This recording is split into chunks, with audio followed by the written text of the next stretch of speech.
All right, here we are again. So we were partially, but not completely done with chapter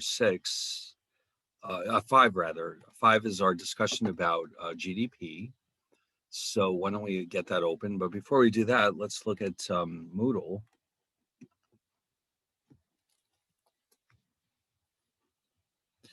And let's see what we got waiting for us today.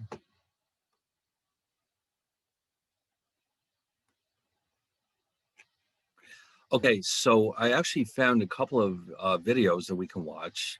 And also I found some real world data that we can look at today from one of the government agencies that collects data on unemployment and other things as well.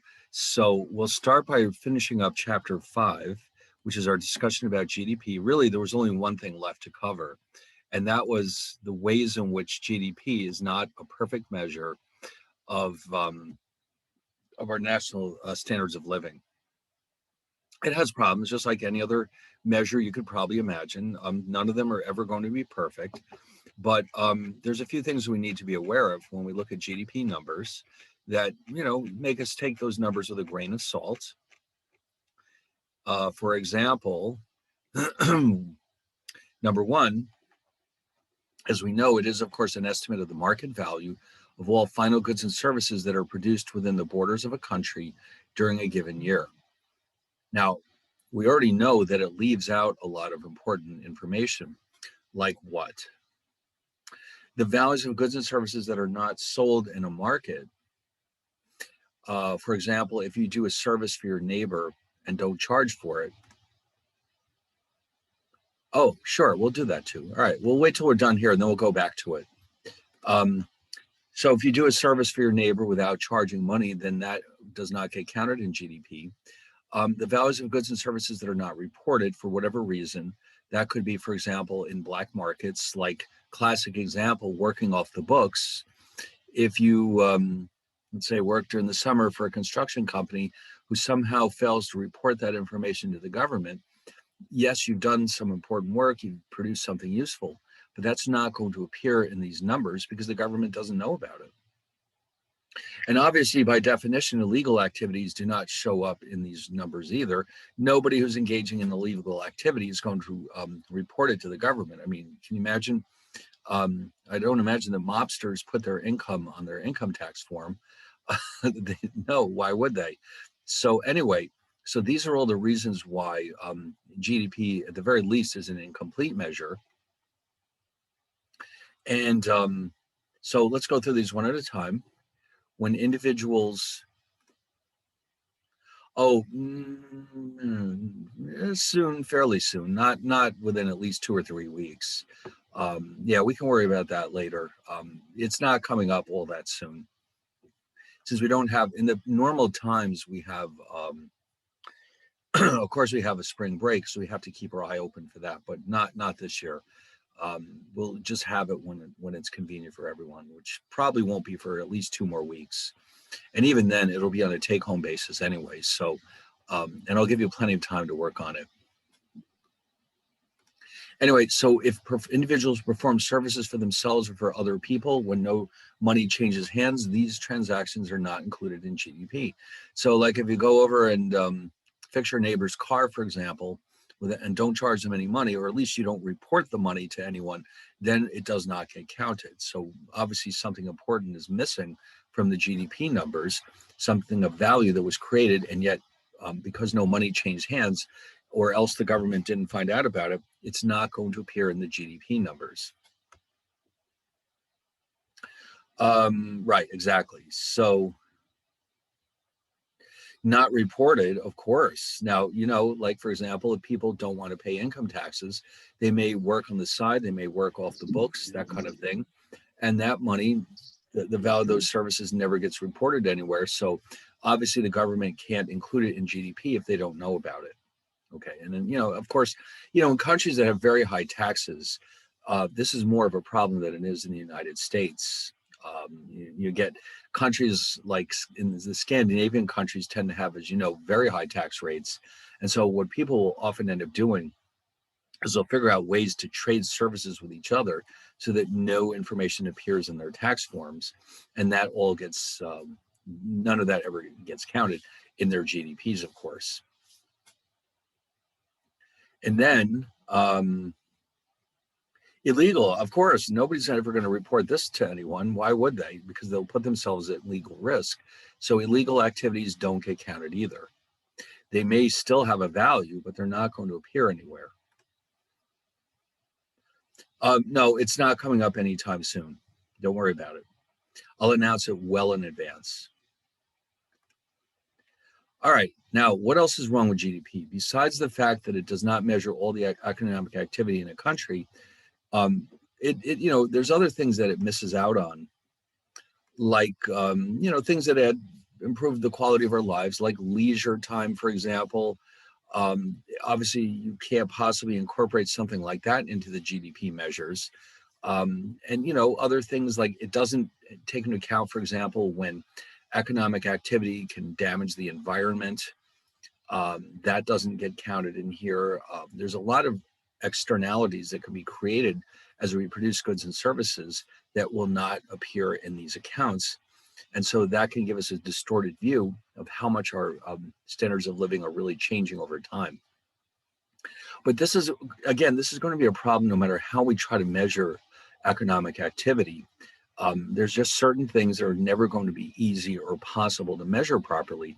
So the best we can hope for is that we're covering whatever we can, and hopefully it's understood that there'll be something missing. But if that's always going to be the same problem, then the growth in what we do know about should still be a pretty good estimate of how quickly our standards of living are growing. So if, for example, we always typically miss 10% of true economic activity, well, that's fine. But at least if we know that the economy is growing at a certain rate, it'll be the same, because we know that every year the part that we missed is roughly the same. What else is wrong with it? Oh, all right. Well, that was a pretty short discussion, but we do have a video now that I want you to see, which is a little bit more in depth in discussing what can happen with GDP and why it's maybe not the perfect measure. Let's go get that video out right now. And where is it? So as usual, I will send this to you. The link will come to you in the chat box. And then you can watch it on your own screen. All right, hold on one second. Here's the chat box. All right, there it is. So let's take a look at this. I'll turn off the sharing for the time being.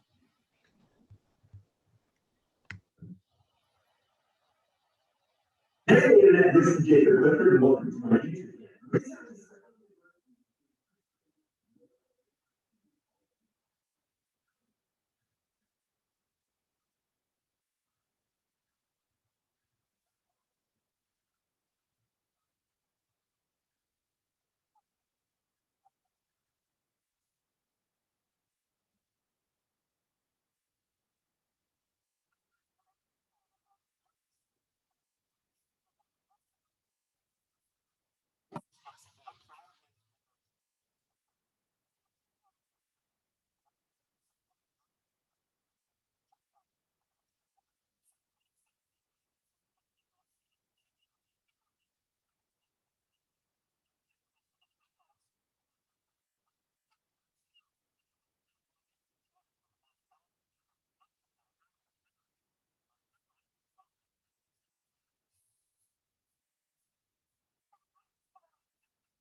All right, is everyone done? All right, well, that was pretty interesting. Now, I happen to know from experience because I've met people from Germany that they do have some kind of a measure that they actually publish, which is basically an attempt to take GDP and add some of these other details to it, like the quality of life and this and that. I don't know how successful they've really been, but they do at least attempt to do something like that, where they explicitly consider, like he said, leisure time, or the environment and that kind of thing. It just seems to me like there's so much subjective judgment going into something like that that I'm not sure how much value it will actually have. But they're trying. And if it catches on, who knows, maybe we'll see it here one day. But for the time being, we're sticking with what we can directly measure, which is, of course, GDP. So, like I said, even if it's not a perfect measure, still the rate at which it grows should be a pretty clear signal as to how fast our wealth is at least increasing.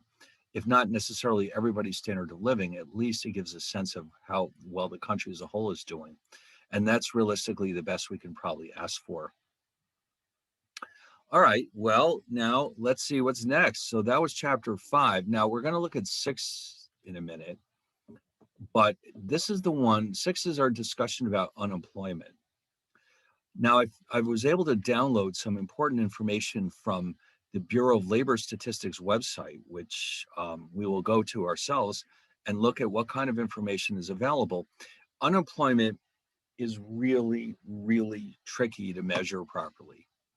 GDP, what holds it up with GDP is getting your hands on all the information that is required to calculate it. But it ultimately refers to objective market prices. With unemployment numbers, the problem is that you have to get into this area where you're defining who is and who is not really looking for a job. And that's obviously going to make things a lot more complicated. So let's start by getting the chapter out, and then we're going to look at the data that I've provided right here.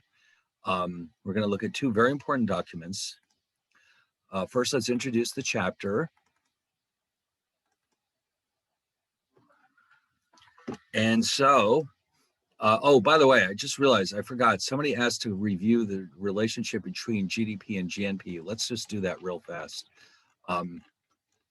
Okay, hold on one second. So the difference between the two comes down to those net factor incomes that we discussed. Where is it?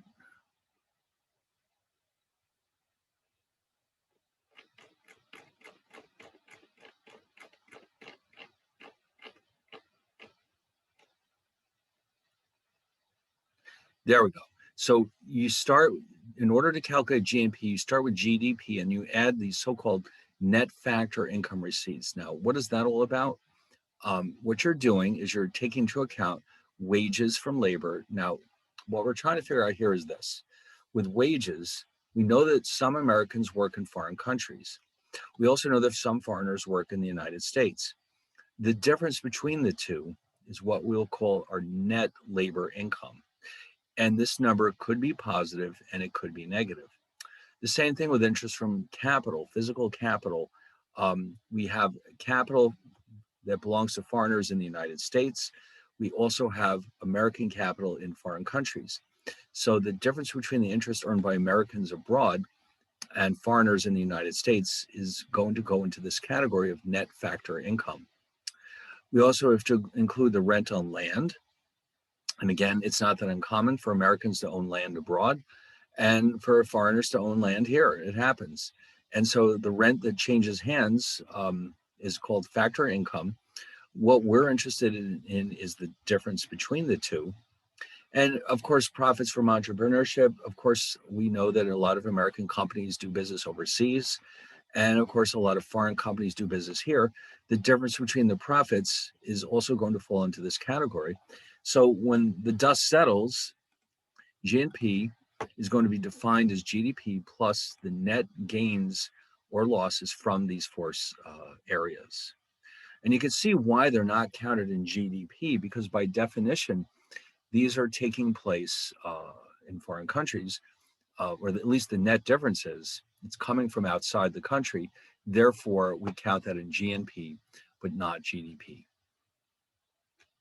All right, now, how about jobs and unemployment?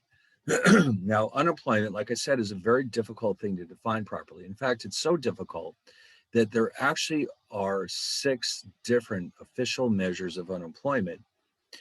And so that's because it's such a difficult thing to do properly that the government provides us with 6 of them, and we can choose which one we want to pay attention to. Now, the organization or agency that gathers up this data is known as the Bureau of Labor Statistics, and it's found right here. And what's nice about this website is that all the data you need is very easy to find, and it all is available in Excel spreadsheets too. So if you really want to analyze this data, it's easy to do so. For example, here we have data tools, which is where we can find data. And if you want to get a quick look at the unemployment rate in the United States, you can go look at BLS Popular Series. These are the ones that people tend to ask for. And what we're looking for is the unemployment rate. Let's see. So let's try civilian unemployment. See, there's so many of them. We have to be careful which one we ask for. Let's just look at the overall unemployment rate. All right, so we'll click it on. We'll retrieve the data. And voila, what do we have here? We have the unemployment rate month by month going back to January of 2011. Now, if you need more data than that, you can change the dates. Like, let's say we want to go back to 2000, and there it is. Now, it's a little bit awkward the way it is here, so what we can do is download it into an Excel spreadsheet, and here we are. Now, these are the numbers, and you can see, let's see, they've been as high as, now, by the way, you can see there's a very interesting result right here. The unemployment rate was really low right up until February of last year. I think we can all figure out what happened, because right around March is when they started shutting down the economy. And so from March on, look what happens to the unemployment rate. It goes from 3.5, which, by the way, was a record low. And then it started creeping up in March as we started to see, schools sending everybody home and businesses started to be closed down. And all of a sudden it spiked up to 14.8% in April. And then it started to recover somewhat. And now it's sort of floated back down to about 6.3, which is still not what it was, but at least we're moving in the right direction. Throughout much of US, at least the 20th century, it was assumed that unemployment would usually not fall below 5%. In other words, economists had agreed among themselves that 5% unemployment was what they would consider full employment. Now, we'll explain that as we go along, but you might say to yourself, well, how can we possibly think of unemployment being full when there's 5% of the population out of work like that? It comes down to the way we define unemployment. Okay, so you're seeing all these numbers. They're calculated in a very specific way. As I mentioned before, there are other alternative measures that we could look at. This is what they call the official unemployment rate. And you can see most of the time it was, let's face it, between 5, 6, maybe 7%. And then it started getting really low right about here. All of a sudden we're looking at 6.6, and it kept dropping and dropping and dropping. And everything was looking pretty good. And then all of a sudden, well, you know what happened. So the economy is still trying to recover from that. So 6.3 isn't awful by historical standards, but it's still quite a bit higher than what it was in February last year. Okay. So that gives you a sense of what these numbers actually look like. If you want to go further back, you can find that during different recessions, You know, it obviously gets very high during recessions, and it tends to be very low when the economy is booming. There's another one right about here. Right about here, you can see the unemployment rate is getting pretty high. What was going on in that period? Well, a lot of bad things were happening back then. We had a crisis in the financial markets due to the collapse of the housing market. And, you know, the unemployment rate kept rising for quite a while. And then it started creeping down and down and down. And eventually it did find itself down to this level, 3.5. So clearly that 5% unemployment number that they kept saying was the full employment rate could not possibly have been right, because here we had it down into the threes for quite a long time, as a matter of fact. All right, now, the other thing I wanted to show you is this document that they publish, which is on Moodle.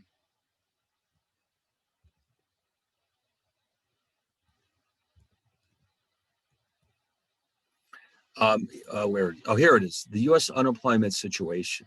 U.S. unemployment situation.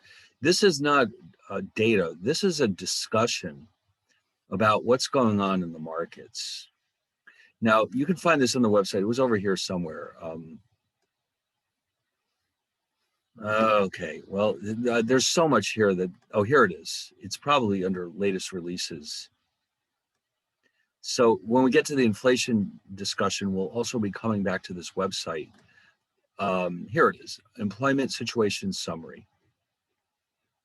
And so basically what they're doing is they're discussing in pretty great detail what the unemployment rate is, but they're also breaking it down by different categories. For example, they break it down by the sector of the economy. They break it down by type of employment. In other words, they have a separate unemployment rate for doctors and lawyers and, you know, retail workers and all these different categories. They also break it down by demographic characteristics like race and gender and age. And so they also break it down by different sectors of the country. In other words, geographical regions, east, west, north, and south. Let's see if we can find under here, under popular series. Let's see what else we can find here.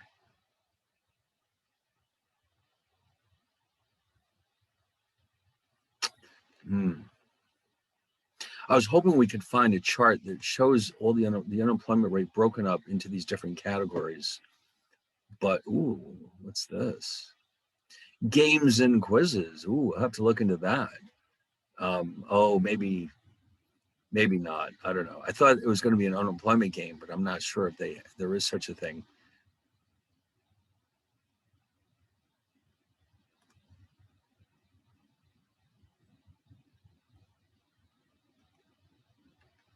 Yeah, all right. Well, I think that will do.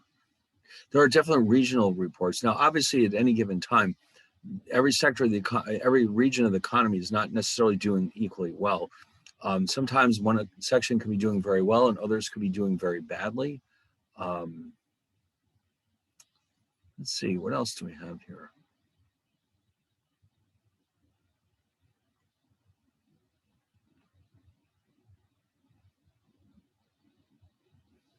No, I'm not seeing what I'm looking for.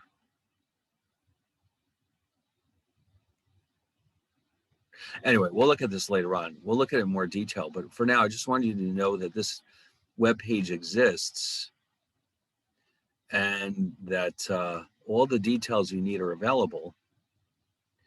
Oh, God, yes. The national minimum wage, $15. The thing is that people don't realize is that labor is the largest cost for any business. And also what people don't generally realize is that when an employer pays you a salary, there's a lot of other expenses going on behind the scenes. There's a lot of different taxes that go along with that.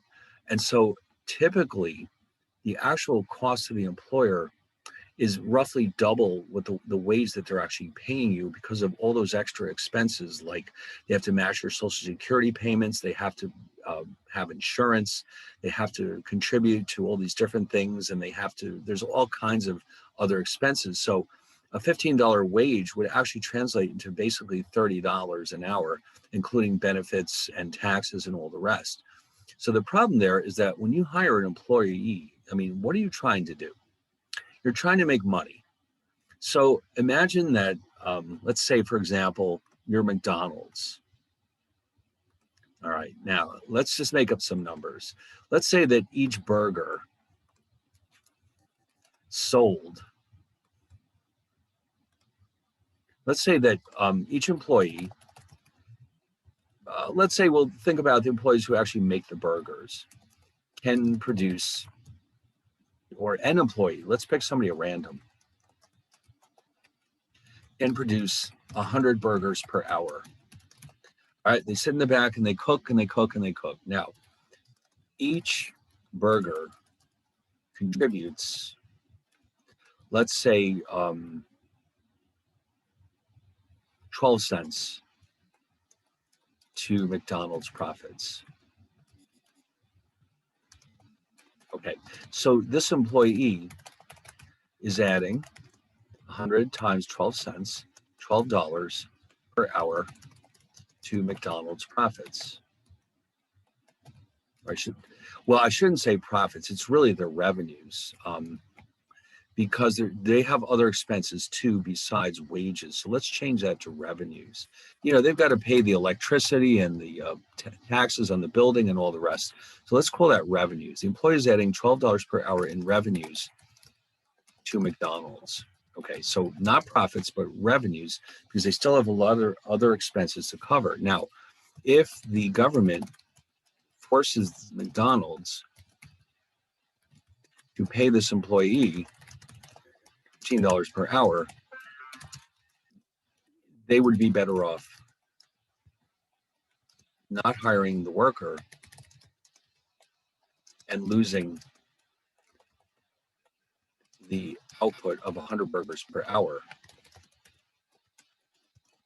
because it's not worth their while to pay this guy $15 an hour because they're only getting $12 in revenues. So what happens now is that the employee is no longer able to work at McDonald's. But now keep in mind, this employee, most likely, this is somebody who has relatively low skill levels. Maybe this is somebody who's still in high school, for example, and they don't have a whole lot of skills. Or maybe it's somebody who dropped out of high school. So what other options do they have to find employment if McDonald's has to lay them off because they're being forced to pay $15 an hour? Well, the answer is none. They have no place to go.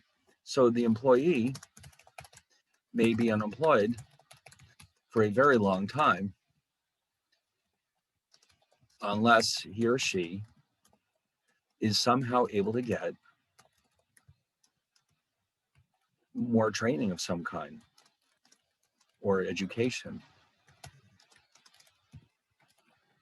Now, some people might get to keep their jobs. Let's say employees who are already earning, let's say, $14 an hour may get to keep their jobs, but others are likely to get laid off. So you got some very happy people getting an extra $1 an hour, and you got all these other people who are gone. They get no dollars an hour, because now it's suddenly become illegal to pay somebody less than $15 an hour. And if they can't produce at that level, then they simply won't work at all. Now, already we're seeing this in a lot of cities. Now, the COVID, of course, has been a problem too, but even before that, we're starting to see restaurants in Seattle, which has $15 an hour, laying off people and closing their doors because they just couldn't afford this anymore.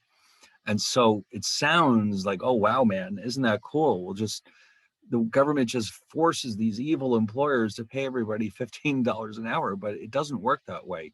The pay that these people get has to be reflective of what they're actually producing. Otherwise, the company goes out of business and everybody loses their job. So it's in my opinion, it's completely counterproductive. There are other ways that they could help these people. This is not the way to go, because you're interfering in the market mechanism that ensures that the employees hire the right people, and that labor is moved into the areas where it is most useful. So all you're really doing is ending up creating a situation where there's going to be a lot more unemployment. And but I mean, this has always been the case. And there's always been debated very hotly in Congress, but at least in the past, they only raised the minimum wage every so often to keep up with the rate of inflation. This is a new thing where they're suddenly trying to, in effect, double it. And not because of any inflation considerations. They've just arbitrarily decided that, oh, $15 sounds like enough money to live on. So why don't we just force everyone to pay $15 an hour and be done with it? So, the thing is that I always ask people to think about this logically. And when I meet people who like the minimum wage, I'll say, what about this scenario? What if the government says $15 an hour, everybody pays it, and everybody's better off? If that was the case, why don't they just raise it to $1,000 an hour and make everybody millionaires? Wouldn't that be the best idea? Because then you start to think, oh, wait a minute, $1,000? How can I earn $1,000 an hour? All I'm doing is flipping burgers. So it doesn't, if you make it sound more ridiculous by raising it to 1,000, you start to better understand, I think, why this is such a bad policy, because it has no relationship whatsoever to what the workers are actually producing. And it doesn't take into account all the other expenses McDonald's has. And the fact that, of course, labor is their number one priority. Now, that they knew this was coming, because until the COVID came along, you might have noticed in McDonald's, when you walk in the door, they started having these computer screens where you could buy or order your food without dealing with a person. All right, you may have seen those. They stopped using them during the COVID. I guess they're afraid that with people putting their fingers on it, it would spread the COVID. So if you go into a McDonald's that has one, it's been turned off right now.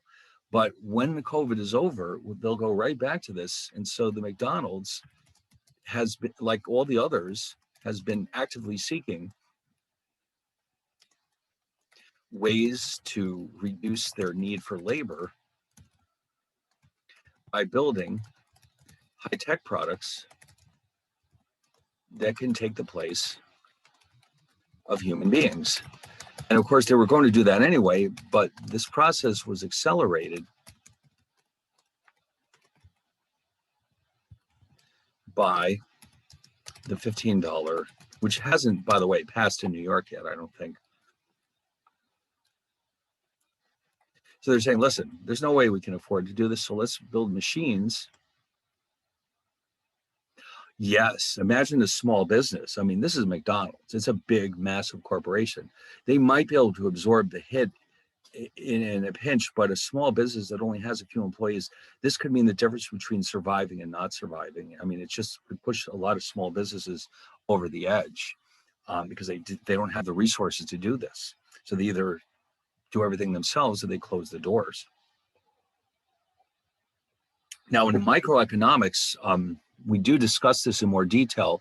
This is an example of something which is called a price floor, where the government arbitrarily imposes a minimum price on a product that's sold in the marketplace. And you can see that it will simply lead to a shortage, which cannot be resolved by the price system. And so you end up with all these unemployed people, and they wonder what's going on. But the thing is, the people who propose these ideas, it's pretty clear that they don't have a whole lot of training in economics. Or if they do, they didn't understand what they were taught, because otherwise they would never even suggest such a thing. They might say instead, well, maybe the government could make training available, or they could subsidize education or do something to say, no, we're just going to butt into the decision between the employer and the employee, how much to pay them. It makes no sense at all. But it's politically popular. And that's why this keeps happening, because a lot of people in the general population do not understand any of this. They hear politicians saying, oh, isn't it awful that these people get paid so little money? Don't worry, we're going to do something about it. And the people who don't understand how this works will say, wow, what a wonderful idea, not realizing that they're going to cost these people their jobs. But that's not what gets into the headlines, is it? So, all right, anyway, so enough of that. But yes, this whole topic of unemployment is probably the most controversial in all of the topics we'll be looking at. GDP, it has shortcomings, but there's nothing particularly controversial about it.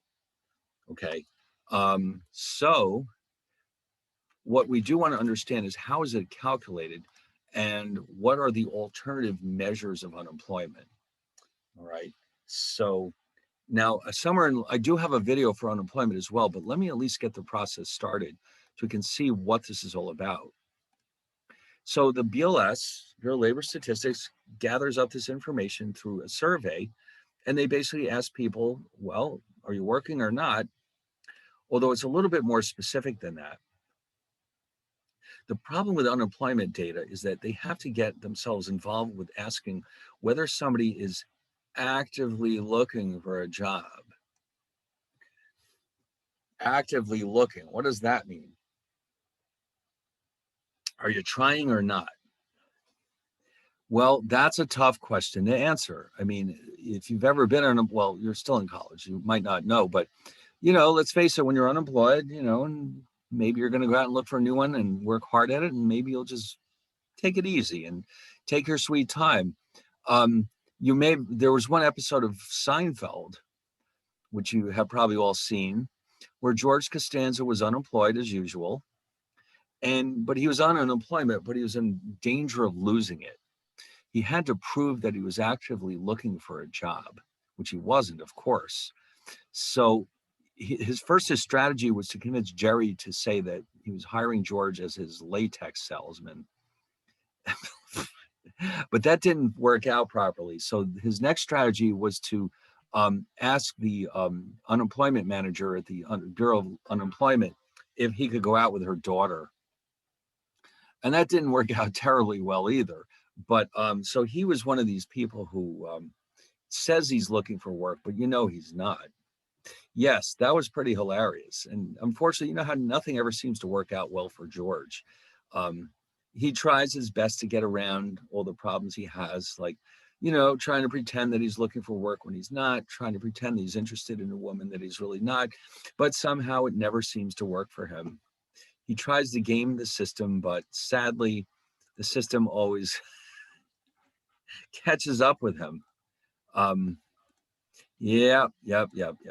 In fact, there's that one episode where he was so upset with himself that he decided that he would, from now on, do exactly the opposite of what his instincts told him, because all his instincts were wrong. Therefore, he should always do the opposite.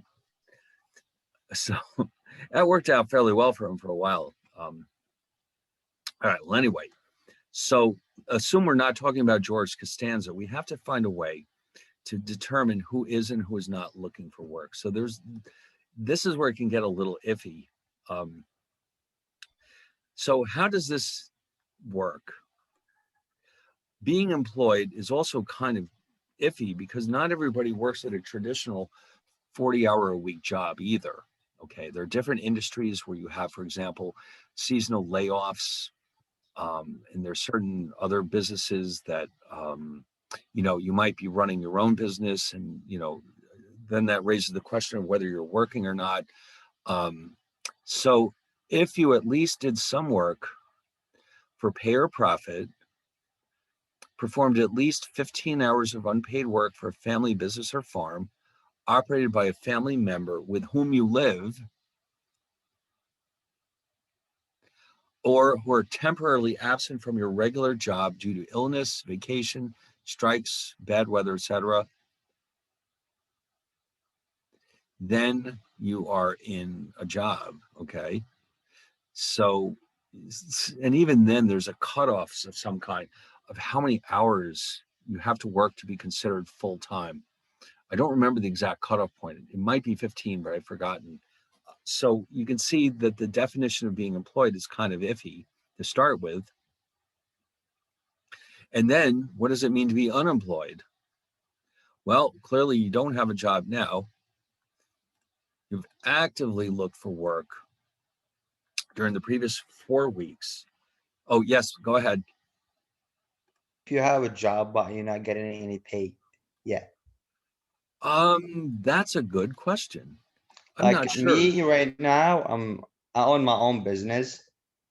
I've been with my friend the smoke shop, but we're not making any money yet for the past 3 months. And I've been working full time, basically 11 hours a day. And But you don't have is any that money? considered? Are I'm you earning sorry, money? not yet. Not yet. All right. I think that, see, the way they would look at it, if you applied for unemployment insurance, what they would probably do is say, listen, that's interesting, but are you available? Like if we found you a job, would you accept it? And if you said, no, I'm trying to run this business, then I think they would probably not count you as unemployed. I think that would be the definition. That would be the thing that separates you from somebody else who says, "Oh, I'm running my own business," that kind of thing. But if you are unable to pick up and go to another job, then they would probably count you as being employed, or at least not eligible for unemployment insurance. But you can see this is a very, very gray area. And so I do believe that you have to be earning some kind of money to, yeah, see, you have to have done some work for pay or profit.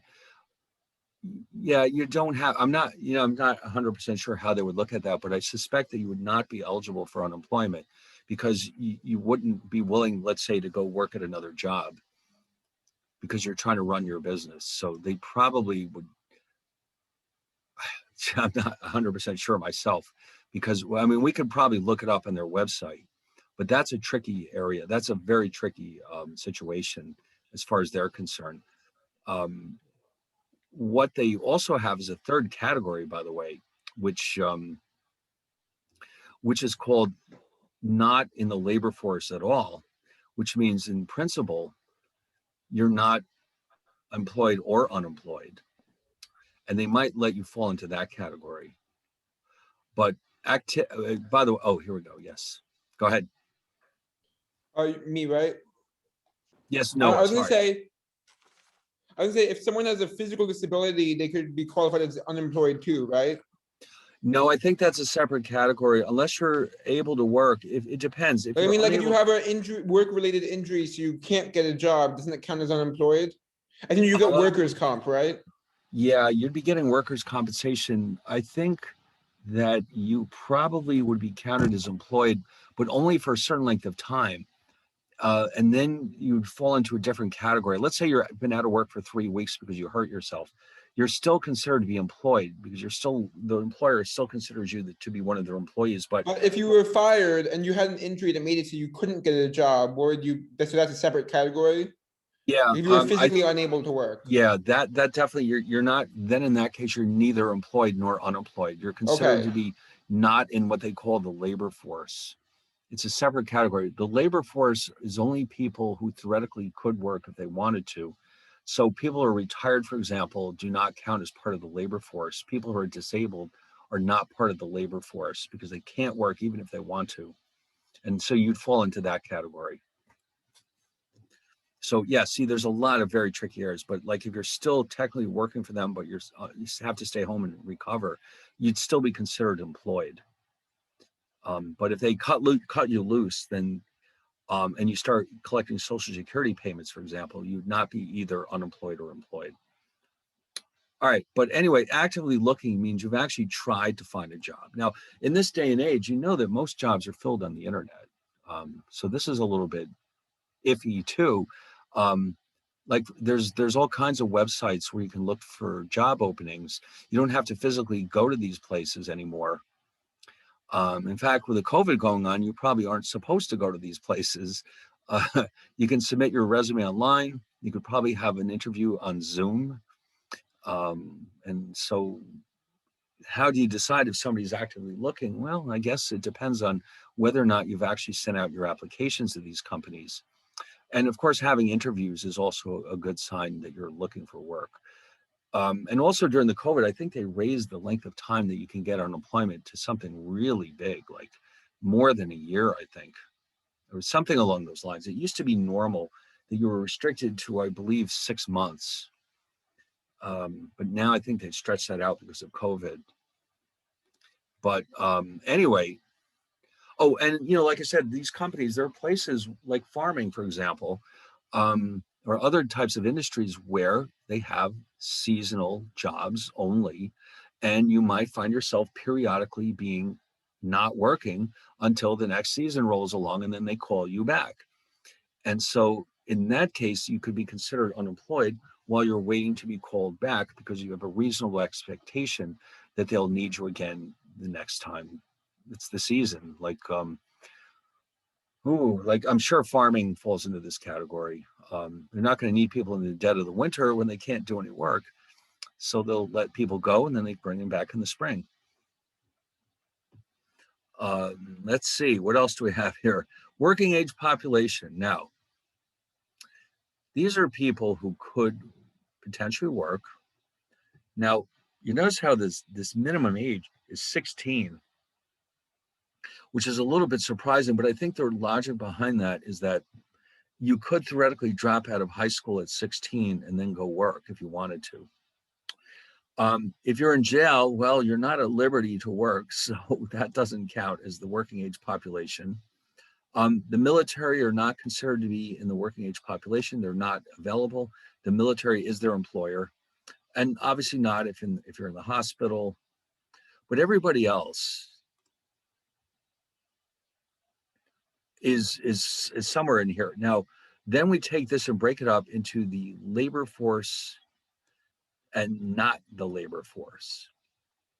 The labor force are the people who could, in principle, work. Not in the labor force means you're simply not available. Even if the best job of all time became available, you would not be able to go take it. So who belongs in these categories? So labor force are people who are either working or are available for work, which means if you add up the total number of people who are officially listed as employed or unemployed, that gives us what we call the labor force.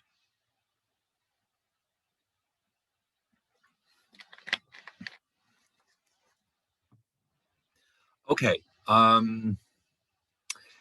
Now, therefore, the official labor unemployment rate is unemployed over the labor force, or you could rewrite that in the following way: unemployed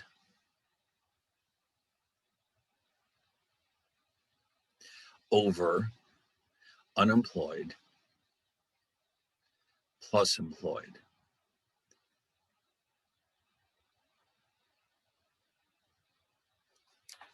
So that's how we can officially define the unemployment rate. All right.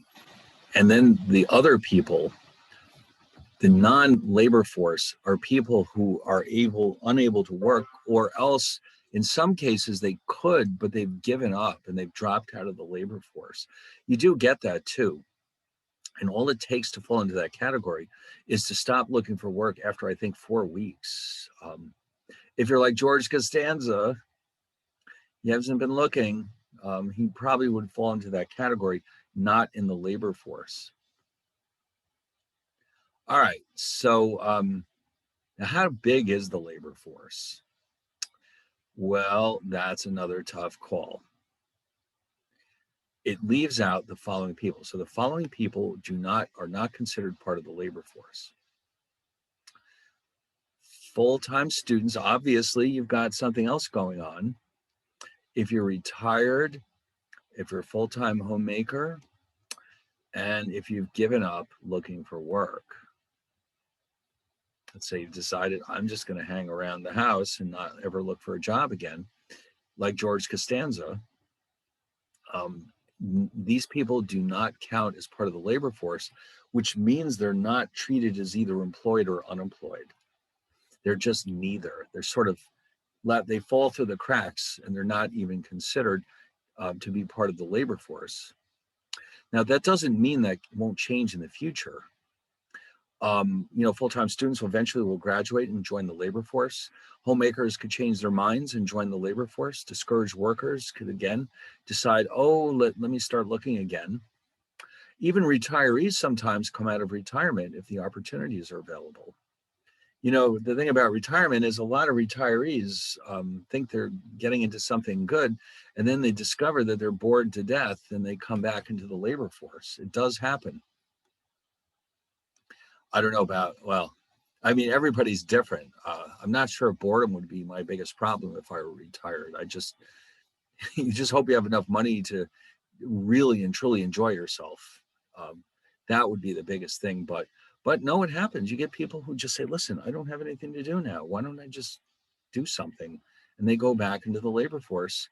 Um, like especially in professions where you can retire at a young age, like the police or firefighters or the military. You can often retire at a very young age, and then you can start a completely separate second career. It's not that uncommon.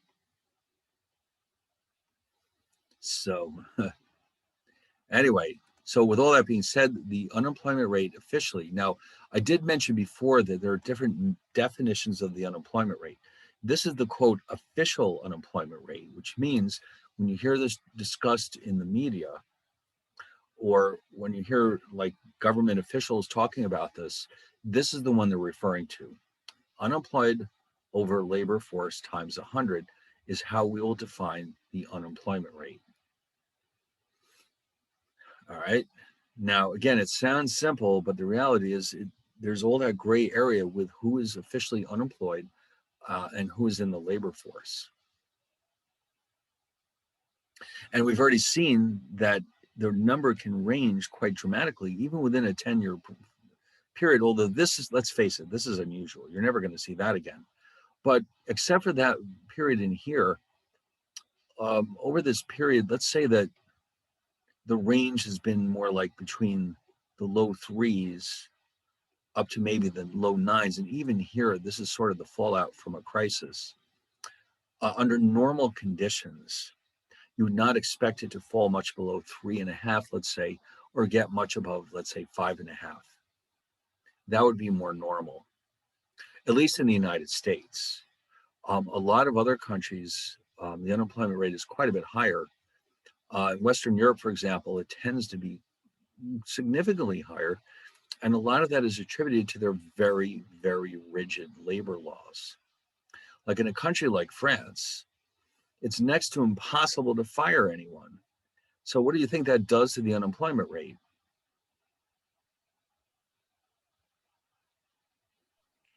Right? It goes up. Here's why, because if you're an employer, you're not going to hire anyone unless you are 100% sure that this is the right person for your company. Because if you're wrong, you might be stuck with them for the rest of their lives. In fact, I remember many years ago, Bill Gates, when he was still running Microsoft, he was briefly talking about having a new office, a Microsoft office in France. I guess he wanted to hire a bunch of software engineers to produce products in France. And he apparently went over to France and he did some research. And when he found out what the labor laws were like, he said, I don't think so. It's really unbelievable. In fact, there was a scandal. There's a trader at Societe Generale, one of the biggest banks in France. Through this knucklehead's incompetence, he lost some preposterous amount of money for the bank. It was like, an enormous sum of money, like hundreds of millions or even billions of dollars. And they still couldn't fire him because of the labor laws over there. I mean, that's pretty serious when you can't fire somebody for losing all your money or most of it. So, so countries that have very rigid labor laws tend to also have higher unemployment rates because it's less attractive for employers to hire people. Now, I actually went to a presentation by a Greek economist who's telling us that in Greece, which is, it's a pretty affluent country, but they have a very low population growth rate. And so they're running into a problem there because their labor laws are so ridiculously rigid that the people who work there, they can retire when they're like in their early 50s. And they're guaranteed more or less a full salary for the rest of their lives, which sounds fantastic, but the question is, who's going to pay for that? And so if they have a very slow population growth rate, what kind of problem is that going to represent? It's the young people who have to pay for all that. And if there aren't enough young people, what happens to the money for the older people who are retired? It disappears. That's right. There's no money. Now, their usual solution to this problem in the past has been to borrow it from Germany, but and then not pay it back. That's sort of been their strategy for a while, but that can only go on for so long. And this economist was telling us that it's even more ridiculous than that. The way it works over there is that they're so worried about competition that you cannot join certain professions unless a family member of yours is already in that profession. Now, what kind of logic is that? Is that a good way to attract the best people into each industry? Of course not. It means you're getting your job through connections.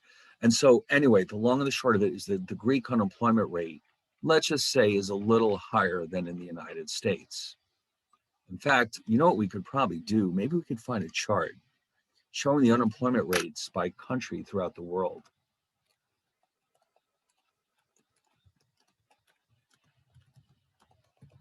Let's take a gander at this. So yeah, look at that.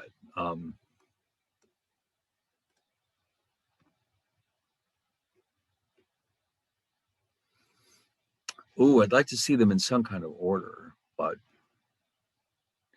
all right, let's see what we can do here. We've got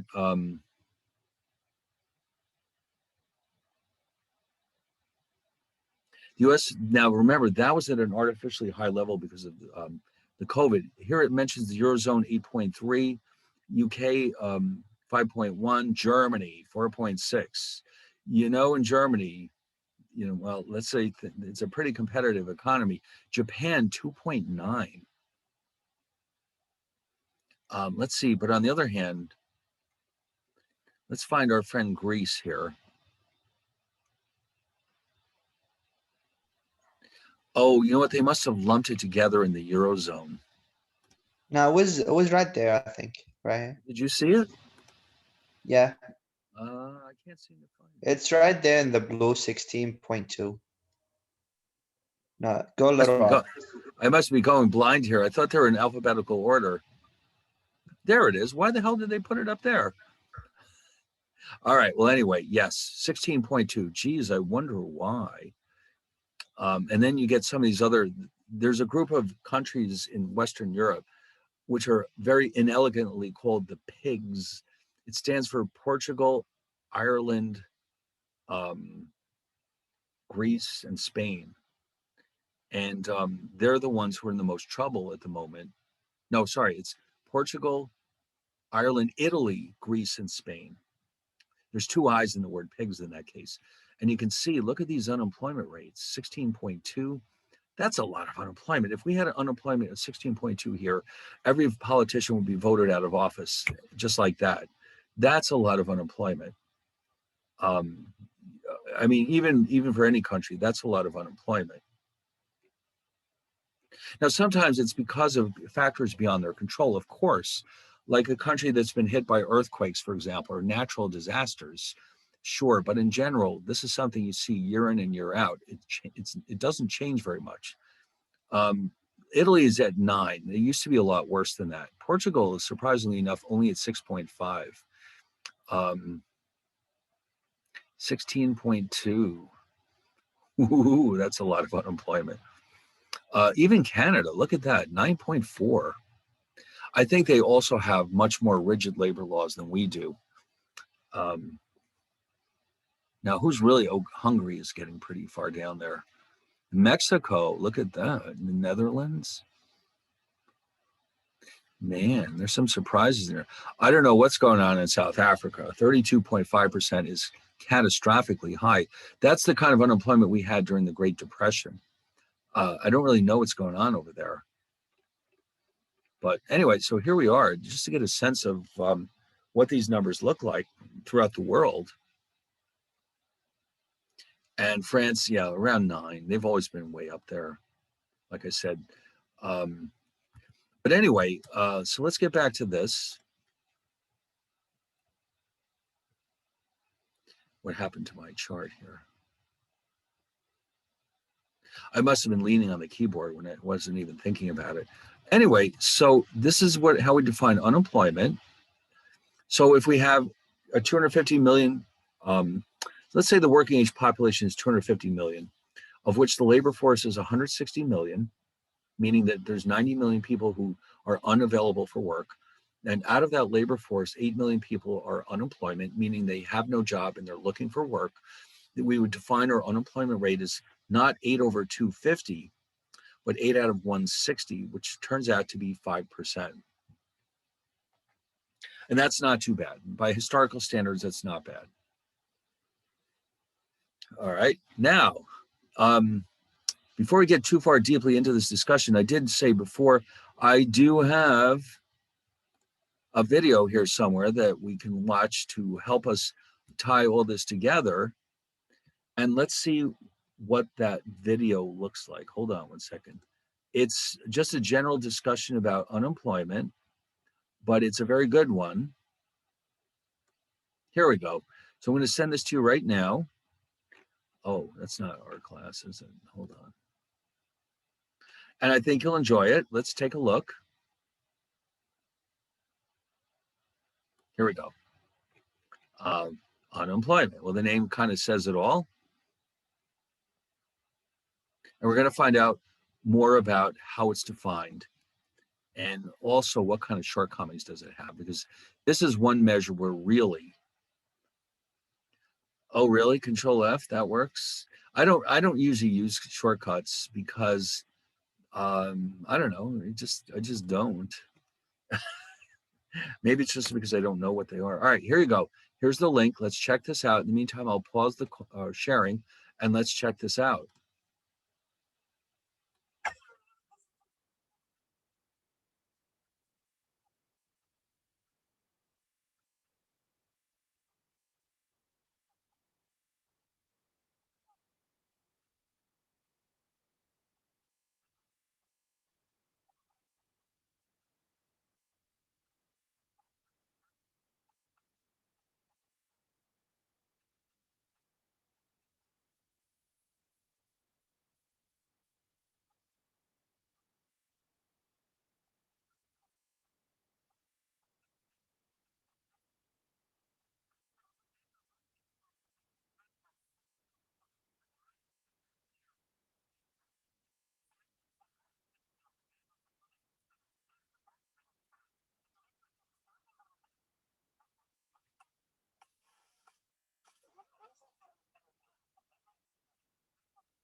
Hey, Professor, Yes. what's the name of the video? Oh, I'm trying to bring it up. is it not there? Yeah, it's not there. It was blocking my screen. Oh, hold on one second. Damn it. Hold on one second. There is a link in the chat. It's in the chat room. Can you Chat see it? room. Yeah. Doesn't it pop up in your screen when I put stuff in the chat room? Oh, let me see. Okay, I see it. I see it. Okay, it's this one. All right, got it. All right, all set? All right, good. Yeah,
All right, we just about done.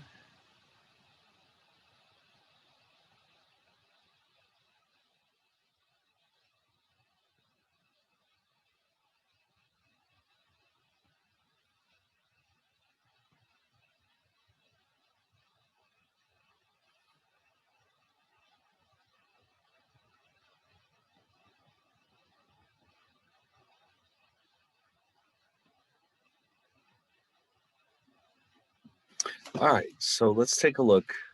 Now, I did mention before that, oh yeah, sometimes you see this too, the employment to population ratio is just total employment over working age population. You don't hear that very often in practice. But like here, for example, when you said before that we have 160 million people in the labor force and 8 million unemployed, that means 152 million people are working out of a working age population of 250 million, which means employment to population is about 60.8%. Yeah, this one, yeah, you sometimes see that, but it's not quite as important as some of the other numbers, like the unemployment rate itself, and the one that's coming up next, the so-called labor force participation rate. This is something that's also kind of controversial because, again, it's like it's such a gray area to figure out who is and who is not in the labor force. But basically, the number of people who are in the labor force relative to the working age population is defined as the labor force participation rate, which means it represents the proportion of working age people who are either working or looking for work. And that number goes through cycles, just like a lot of other numbers. When the economy isn't very strong, a lot of people eventually give up looking for work and they go do other things. Maybe they go back to school, or maybe they, I don't know, who knows, set up their own business. And while they're, before they earn any money, they're still not considered to be in the labor force. So how does this work? So based on the example we had a few minutes ago, if you look at just the labor force of 160 million and divide that by the working age population of just of 250 million, that means that 64% of the working age population is theoretically available for work. Is that high or is that low? Well, we can find out. I think we can go to the internet and see what that has been historically.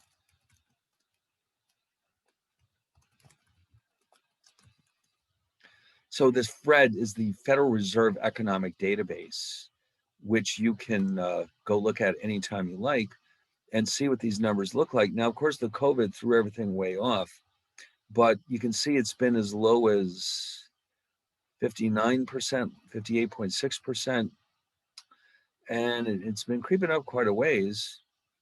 It's gotten as high as, let's say, 67.2, and it does tend to turn down during recessions. These gray bars, by the way, are recessions.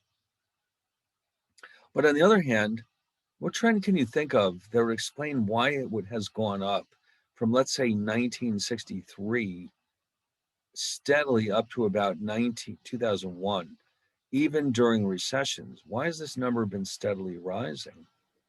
Were women joining the workforce? Women joining the workforce, exactly. Back here, a much larger percentage of women stayed at home with the kids and they did not look for work. That's been changing over time. And so gradually the proportion of wives who work has gone up and up and up. And that's why we see such a large number compared to even 30 years, well, compared to 1991, that was 30 years ago. And that's a large percentage of this increase because of the increase in the number of women in the workforce. Now, of course, it still goes down in response to the economy. When the economy is not doing terribly well, we tend to see this thing decline. People will sometimes, they'll get out of the workforce and go back to school to get more skills, for example. So this one is we're looking at different cycles here. It's not just purely economics here. That like you said, the trend towards more women in the workforce has a lot to do with this long-term increase. All right. But a lot of the rest of it is due to the state of the economy. So I don't think they go back any further than the late 40s here.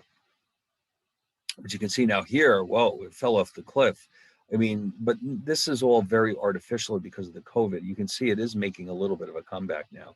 In fact, if we want to look at that more closely, we can ask for just 1 year, and you can see, look what happened last spring. It fell way, way off, and then it's starting to slowly rebound again, which is pretty much what you would expect. All right, now, alternative measures of unemployment. I did say that there's more than one way of measuring unemployment. And it turns out there's actually 6 of them that are actively published by the Bureau of Labor Statistics. In fact, why don't we see what they have to say about it?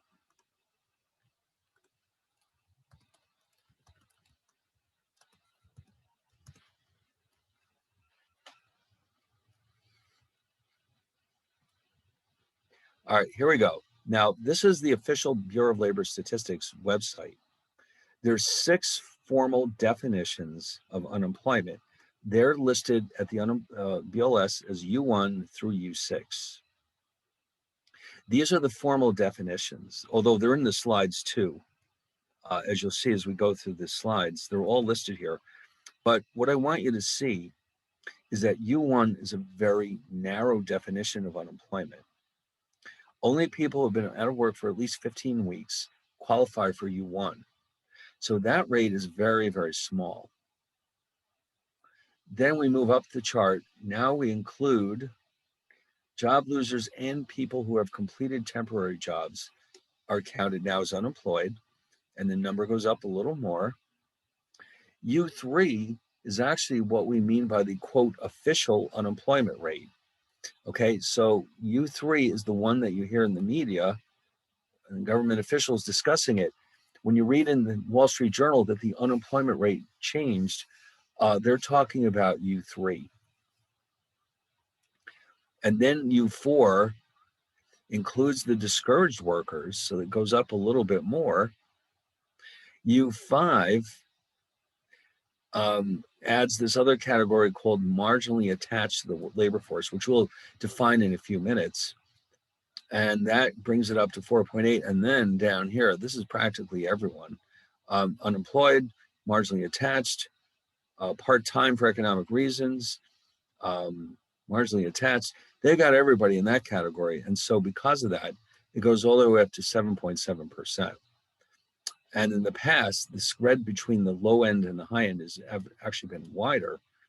But this top one, this is a really loose definition of unemployment. The one down here is a very tight definition, and you can see we have everything in between. But this is the one that everybody pays attention to, U3. So those numbers I showed you earlier in this, this is U3. It doesn't say that, but that's what this is. Okay, so because that's the quote official unemployment rate. And there's always discussion about, well, you know, maybe we should change to one of these other ones. But, you know, they all have their own advantages and disadvantages. So we continue to use the same measures. And I don't think that's going to change anytime soon. So anyway, why don't we take a quick peek at what some of these things include. Discouraged workers, what does that even mean? Marginally attached workers, part-time workers who are seeking full-time work. Well, they did mention in the video that you sometimes get people who have full-time jobs, but then their hours are cut back dramatically. And the question is whether or not they can be considered to be still full-time. And I think there's some dividing line between full-time and part-time. It's something like 29 hours. And so as you can imagine, a discouraged worker is one who doesn't have a job, but is looking for one. Oh, but see now here, if you gave up, if you haven't looked for more than 4 weeks, but you have looked within 12 months, you're considered to be, quote, discouraged, which means that you're not in the labor force and you're not officially unemployed. Wow. That doesn't take, that's pretty harsh. I mean, if you give up, if you haven't looked for a job for 4 weeks, you just fall right out of there. You're not even considered to be unemployed any longer. That's pretty tough. But that's how they do it. Marginally attached means discouraged plus They have given other reasons besides a lack of jobs for their failure to seek work for the last 4 weeks. I don't know what those other reasons are, but I guess if you said, I haven't looked for over 4 weeks, but it's not because of the economy, then you get defined as marginally attached. All right. And then what else do we have here?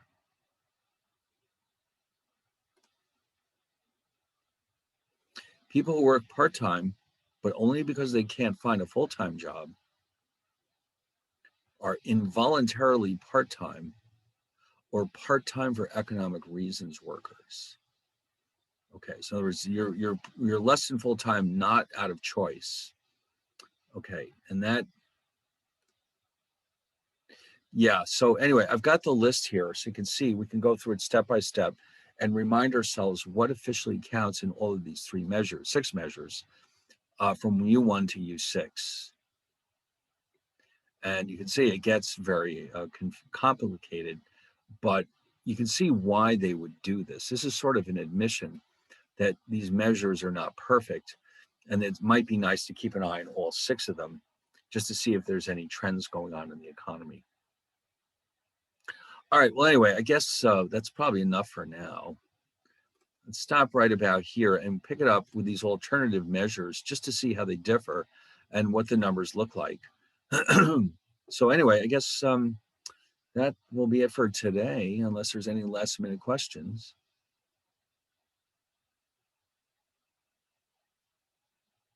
No? All right, well then I'll see you all on Thursday. Thanks, Professor. All right, see you Bye. later. Take care. Yeah. Great day. All right, bye. Thanks. Okay, bye.